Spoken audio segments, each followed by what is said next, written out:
அனைவர்களுக்கும் வணக்கம். ஸ்ரீ நவகிர கருப்புசாமி நல்லாசி அனைவர்களுக்கும் கிடைக்கட்டும்.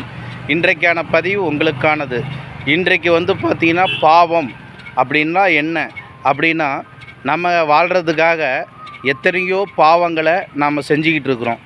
அதனால தான் இத்தனை கோயில் குளங்கள் போயிட்டு எத்தனையோ பூஜை புனஸ்காரங்கள் இதையெல்லாம் நம்ம செஞ்சாலும் நம்மளுடைய வாழ்க்கையில் மாறாமல் இருப்பது எதனால் அப்படின்னா, நாம் மாறாதனால தான் இவ்வளோ பிரச்சனைகள் இருக்குது. அதனால் நம்ம வாழ்கிறதுக்காக செய்யக்கூடிய பாவங்களை குறைச்சிக்கிட்டீங்க அப்படின்னா நம்மளுடைய வாழ்க்கை சிறப்பாக இருக்கும். தர்மத்தின் வாழ்வுதனை சூதுகவும் மீண்டும் தர்மம் வெல்லும். அதனால் பிறருக்கு உதவி செய்வதே நம்மளுடைய வாழ்க்கையின் மிகப்பெரிய லட்சியமாக இருக்கும்.